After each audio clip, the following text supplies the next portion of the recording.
Hello everyone and welcome back to TV Dinner. My name is Sam Donchis and I don't know if you can tell, but I have a little bit of a cold, a little bit of a cough. I was in LA for a week and the temperature fluctuated and basically just throttled my immune system. That's also the reason why you guys haven't been getting a lot of content lately. I have also been busy at work, so I'm going to crack back into my notebook and we're going to go over some old news. Not too old, just a lot of stuff pertaining to shows that I am passionate about and just news that I feel like I want to talk about. And arguably the biggest piece of television news to come out in the last several months was that Community got canceled. I know, crazy newsflash, but this is something that I have never actually gotten the chance to talk about on TV Dinner, so humor me, won't you? After its 5th season finished up, NBC finally gave the axe to Community, and this has been a long time coming. To me, even though it does have a very small but very loud and vocal fan base, Community has been walking on thin ice. I consider myself a member of that fan base, and I actually like the way the 5th season ended. I thought it was a very fitting end to the show as a whole. Granted, it could have had a lot more closure, but to me, that's not what it was all about. It was all about just giving a good sense of finality to all of these characters. Finality and closure are two different things. But the inevitable question still had to be asked. Who would pick up Community? Would Netflix pick it up? No. Would Hulu pick it up? No. Would Amazon pick it up? No. Community's 6th season ended up in the hands of Yahoo Screen.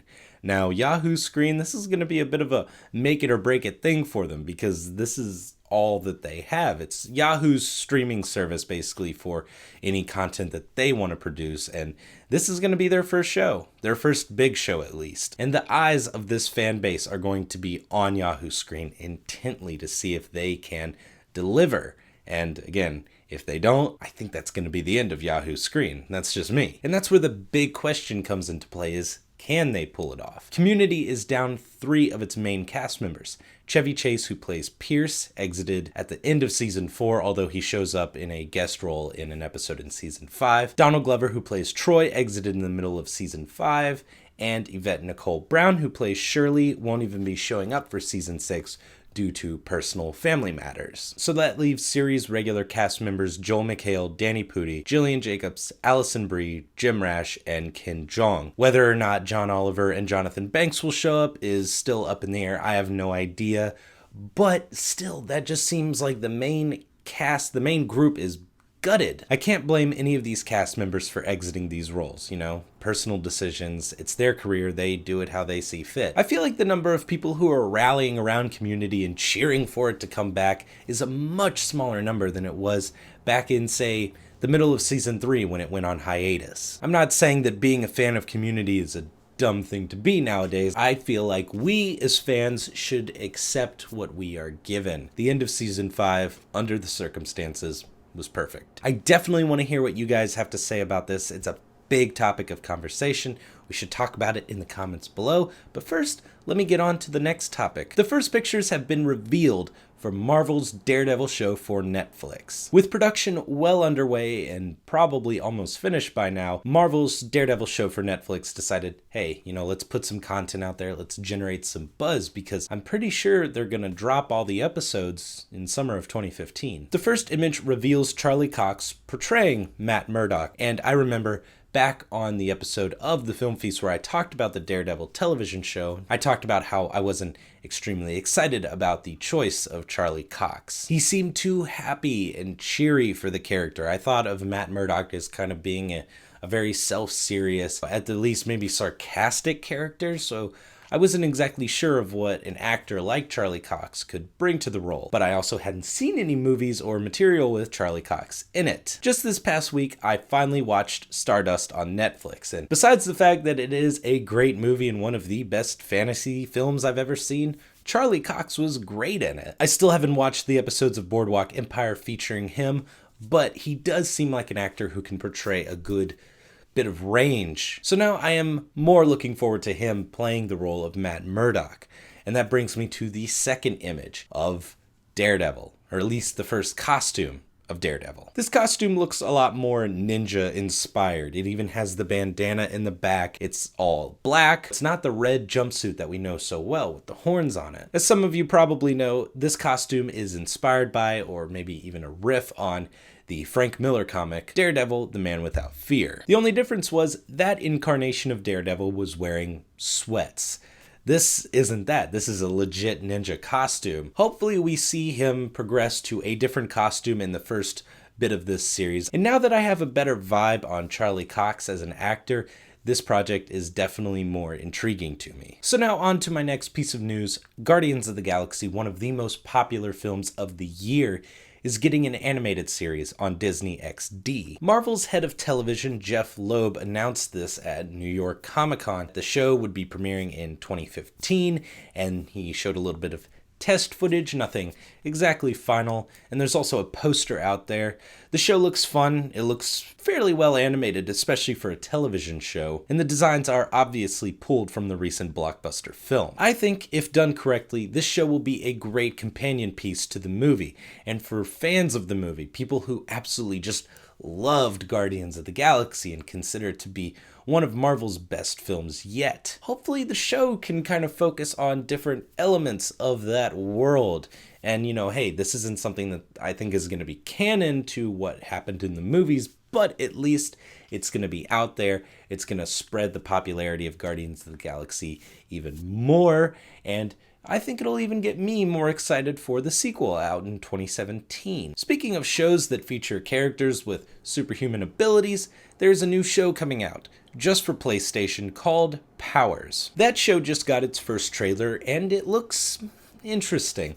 I'm not frothing at the mouth to check it out. I'll probably pay for the first episode just to see what it's all about, but I'm not going to get a PlayStation Plus account just so that I can get the whole first season for free. The show features Charlito Copley with another weird accent. What is it with Charlito Copley and acting without his South African accent? I don't get it. Let me take a quick pause to make a Blu-ray PSA. Okay, so two matters I need to talk about here.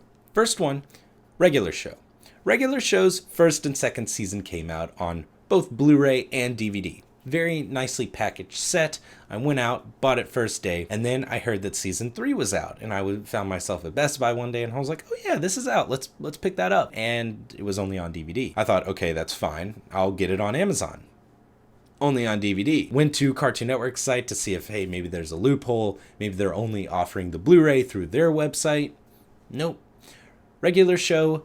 Season 3 never came out on Blu-ray. This is a bit of a bummer. I mean, granted, regular show isn't the type of show that you need to see on Blu-ray with all that crisp quality. I'll buy the show on DVD, that's fine.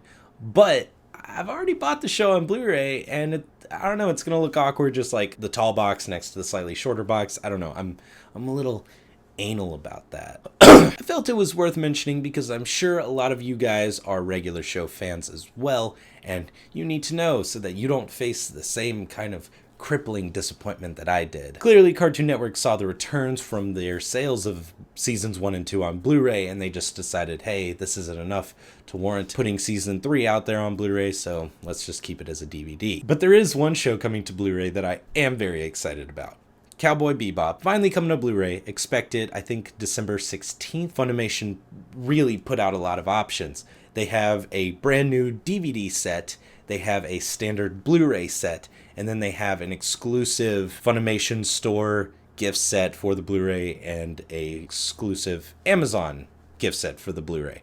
I went with the Amazon set. It's a little bit more expensive, but it comes with an art book. I love art books. But my choice to buy the show on Blu-ray was indicative of one big factor: whether or not Funimation would keep the show in its original aspect ratio of 4:3. I was very worried that they were going to make the same mistake that they did with the new Dragon Ball Z Blu-ray sets, where they cropped them and it looks ugly. It's like, yeah, you can make the picture as crisp as possible, but what do you really gain from cropping a show from its original aspect ratio? Luckily, Funimation was very smart. I'm sure that they knew that if they mess up Cowboy Bebop, they're going to lose a lot of purchases. So they kept the show in 4:3, And that's been it for your Blu-ray PSA. So, yeah. Don't know how often I'm gonna do that, but those two things were worth mentioning. Two more stories. I had to change my shirt for this story because it is that exciting. Digimon is coming back. Digimon, digital monsters, Digimon are the champions!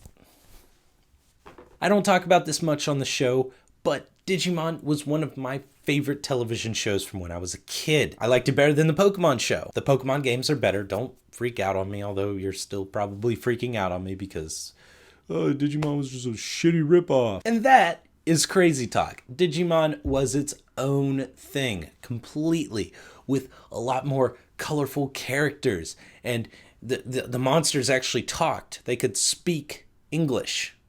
That was cool. I thought that was cool. But let's get into the specifics.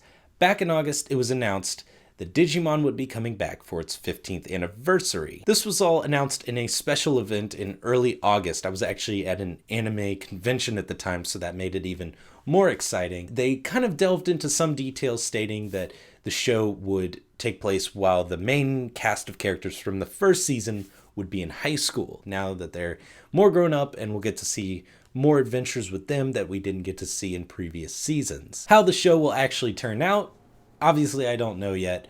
I'm tempering my excitement, my hesitation is high, but what I'm really excited about is the fact that they announced that the first season of the show would be released on Blu-ray. And to sweeten the pot, they also announced that they would be releasing all the movies between 1998 and 2006. The chances of all this getting localized is slim to none, but a man-child can dream, can't he? But they have shown a couple of very cryptic messages along with showing some character silhouettes, so that's exciting. Apparently, a lot of the main cast members are coming back to reprise their roles, the Japanese cast members. It sounds like they're trying to do it right, and that's a good indicator of quality and shows that the show still has a good sense of self. I know I say I'm tempering my excitement, but I can't lie. I'm very hyped about this. It just sort of characterizes my childhood for me so well. I mean, I even dressed up as Ty for this year's Halloween. That's got to tell you all you need to know. And for the final story, Sam Raimi is finally putting together his Evil Dead television series. It will be called Ash vs. Evil Dead,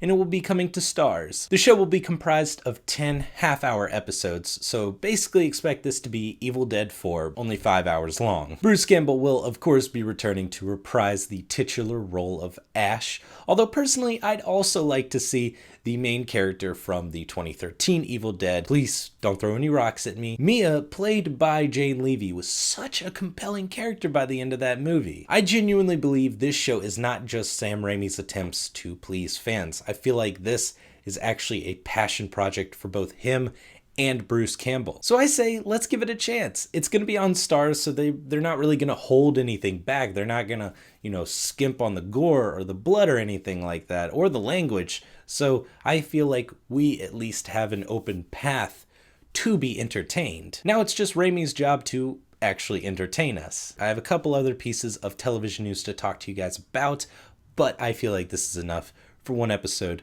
So join me on the next episode of TV Dinner. I think I'm going to be talking about Luther and all that's happening in the world of Luther right now.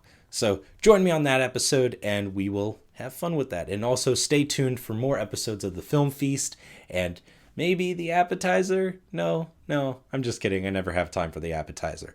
Thank you guys so much for watching. Don't forget to like, subscribe, and comment. Yeah.